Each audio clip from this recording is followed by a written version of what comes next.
Hello, ladies and gentlemen, and welcome back to our beautiful Sport Optics studio. I'm one half of your host, Jace. And I'm Sean. And today we are going to talk to you about a seemingly simple subject, but a very important one nonetheless, something that we get asked about constantly, and that is tube sizes in scopes, and also objective sizes in scopes, and also spotters and binoculars, and how they can affect your viewing experience and what might be right for you. So let's get right on into it. There are three main tube diameters that you have to worry about. There are a couple outliers. Some manufacturers want to be not standard and make it hard for us to find rings sometimes. Thanks, Leupold. And the smallest one is the 1 inch, which is over here. We have one size up from that, a 30 millimeter, and then we have a 34 millimeter tube.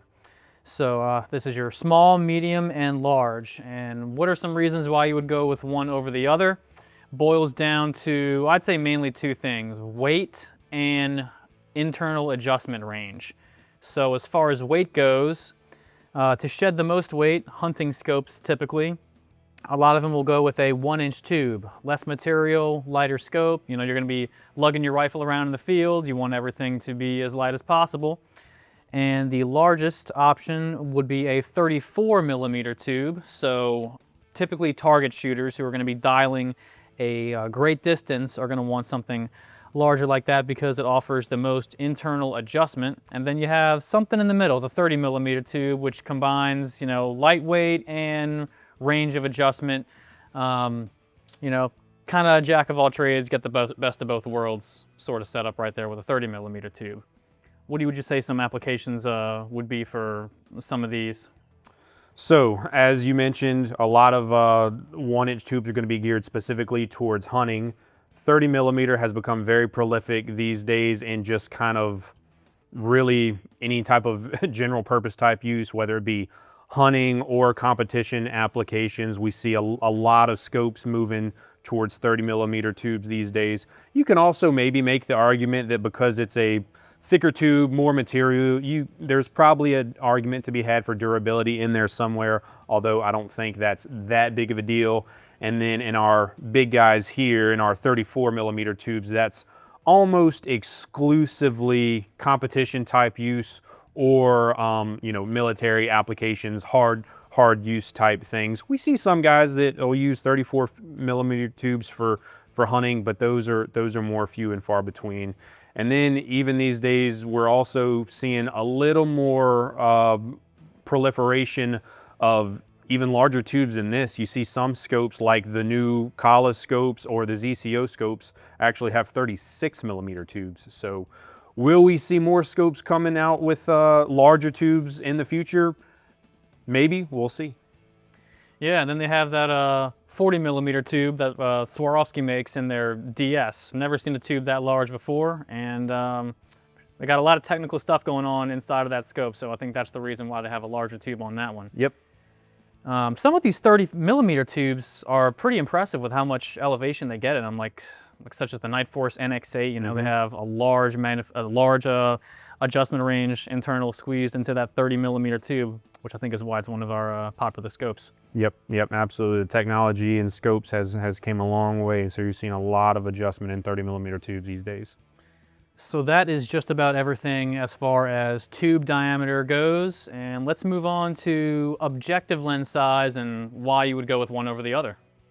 Yeah, so you see we have obviously a couple different examples here in front of us, and these are just three of many. With these smaller objectives, like this specifically is a 42, you'll see some, you know, some of these smaller type scopes with like a 40, 42, 44, somewhere in there. Those are very popular objective sizes for hunters, just like with what Sean was saying earlier. It helps keep that profile and that weight down. You know, some hunters like getting it as close to the barrel as possible.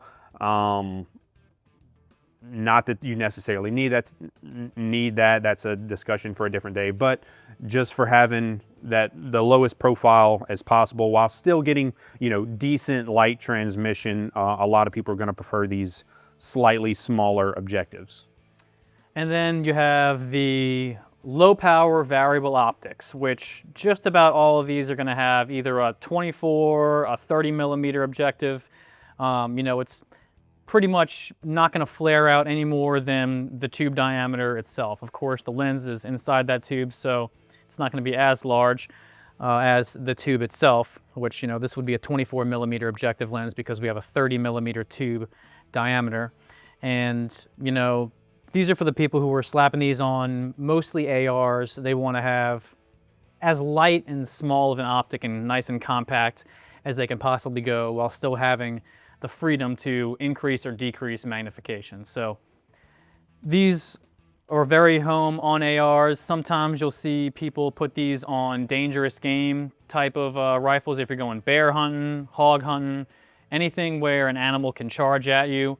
You would want to have something where you can crank the magnification all the way down to 1 and open up your field of view completely, so you're not just seeing fur as it charges at you to your death. Yeah. So that's a great use for a low power variable optic. Yeah, absolutely. And since Sean touched on it, just to expand on it a little further, speaking of field of view, something to consider. Let's say all things being equal, you have two scopes that are the same magnification. Generally speaking, the scope with the smaller objective size is actually going to have the larger field of view. Some people, you know, may tend to think the opposite of that, which I understand and makes sense. You think, oh, bigger lens, larger field of view.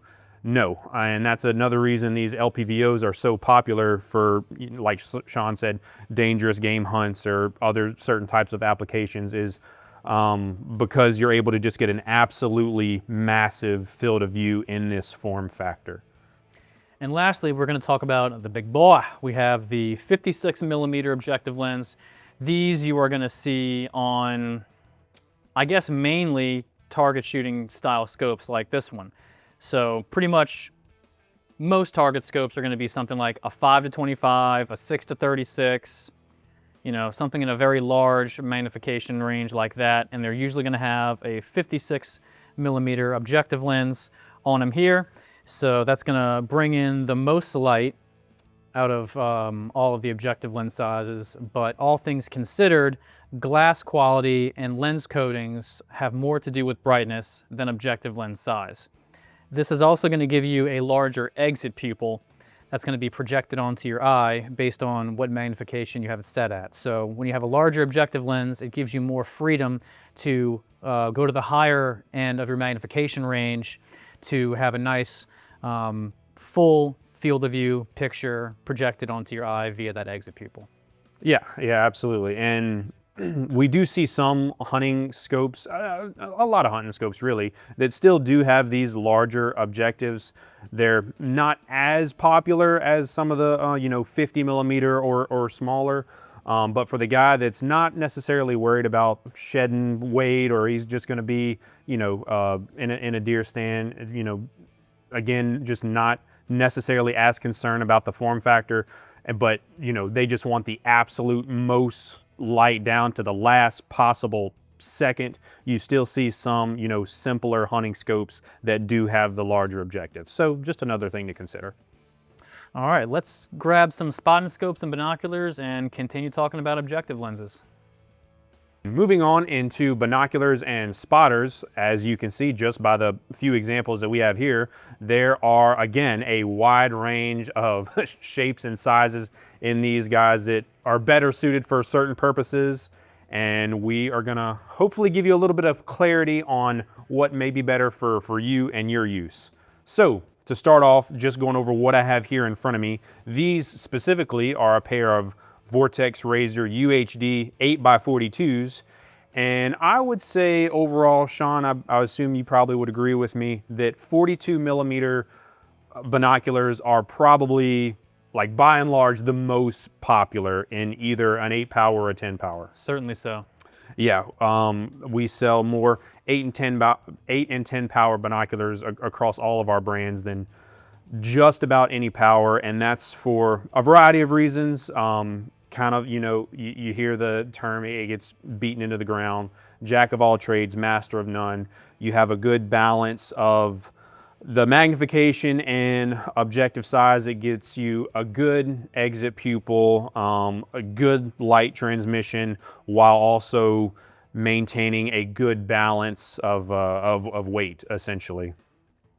Yeah, I would agree with that. We certainly sell more 42 millimeters than most other sizes, for sure.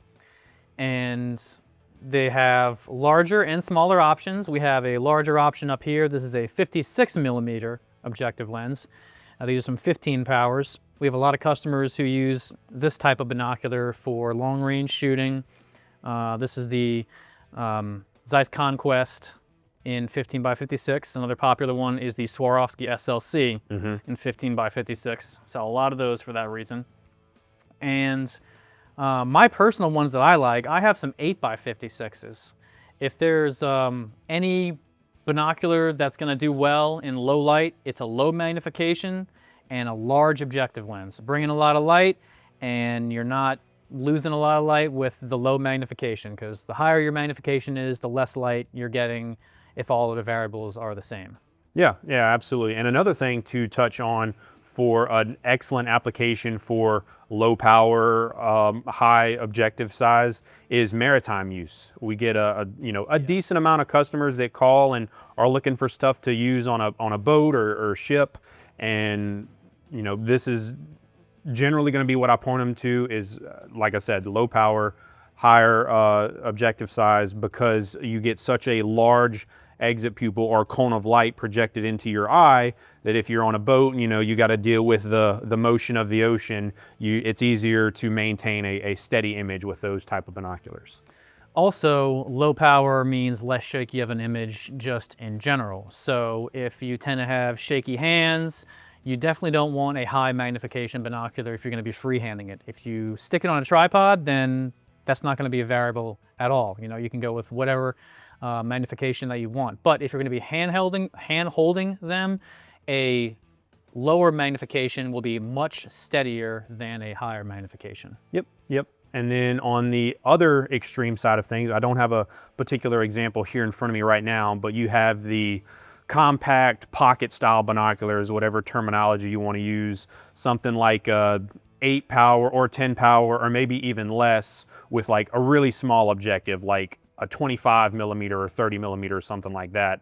Those are more designed for specific purposes, for people that really just need to shed weight, literally just want to have something that can fit in a pocket. Maybe they're like their purse or something. Yeah. People bringing them to theaters and stuff. Exactly. Or sporting events. You really just don't want something even as big as a standard size. You really just are trying to cut size.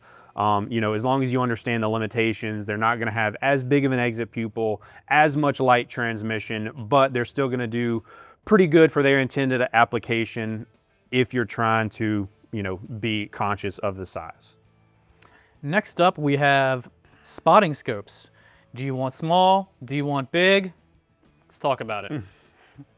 So, reasons why you would want a compact spotting scope. May seem pretty obvious. You're going to be carrying it into the field. It's going to be, just one extra thing you got to carry. You don't want it to be taking up too much space in your backpack. All those are really good reasons to go with something nice and compact like this.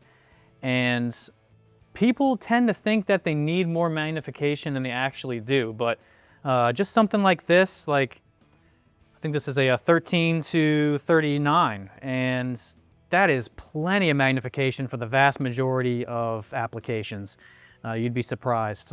We go to shooting competitions at ranges that go out to 1,200 yards, and people are mainly using just 15 power binoculars for the most part. And if you do see a spotting scope, everyone's going to bring out their fun, their big boy toys. But you don't really need all that magnification. You really would like a nice wide field of view to be able to see where your bullets are impacting and, being able to correct accordingly. Yeah, absolutely. And another super cool thing about something like this particular size spotter is, in a pinch, and aside, I know this because I've done it myself several times, is generally speaking, tripods are almost a necessity for spotting scopes, and even these high-powered binoculars for that matter. But with something like this, in a pinch, or even if you just straight up don't want to carry around a tripod, if you have a stable enough surface, or if you have a bag or, you know, piece of earth you can rest on, you can still get a pretty darn stable image even without a tripod with a smaller spotter like this. Yeah, as long as you have something that you can push this thing up against. I've steadied myself in the field with binoculars and spotting scopes before, even sometimes something like this, just by having it pushed up against a tree, you know, and then just looking through it, keeping it nice and stable that way. Yep. So this one right here is a 95mm objective lens. So it is huge. It's going to be bringing in a lot of light and give you a large exit pupil to work with. It is a 30 to 70 power spotting scope. So this is for the guy who's going to be out west hunting and is looking, you know, a mile or more, or just really wants to zoom in and get pristine views of the target of what they're looking at, making sure they need to identify it and has all the characteristics that they want in the animal before they decide on taking it or not. And for that reason, magnification is king. But as you can see, the overall footprint is gigantic. It's significantly heavier than this one. So it's always a trade-off. You know, you get more magnification, more power, bigger exit people, all that. You're gonna have a larger optic than if you're sacrificing some of that performance. So know what your application is before you go into the field, and then decide accordingly which optic you want to take. Yeah, that's at the end of the day, your application, and, you know, of course, some personal preference as well, and some personal ability are always things that you are going to have to take into consideration. And like, for instance, you have essentially two extreme examples here. There's sizes of spotters, you know, all in between here. You have 85, 80s, 65, you know, a lot of different options to choose from. And like, whereas one person may think, oh, an 85mm, I can pack that around, you know, I'm not bumping up into something this as big as this guy here. It still, you know, can be relatively mobile. Somebody else is gonna be like, nope, an 85, that's too big, too heavy. Give me something like this, or a 65, which both answers are right. So it just kind of comes down, again, to you, what you can do physically and how you're gonna be using the unit. Well, that pretty much wraps it up, guys. If you want to talk to us and you want our suggestions on what you might want based on what you're doing, give us a call. We're always happy to talk to you. And don't forget to like and subscribe, and we'll see you next time. Thanks, guys. God bless.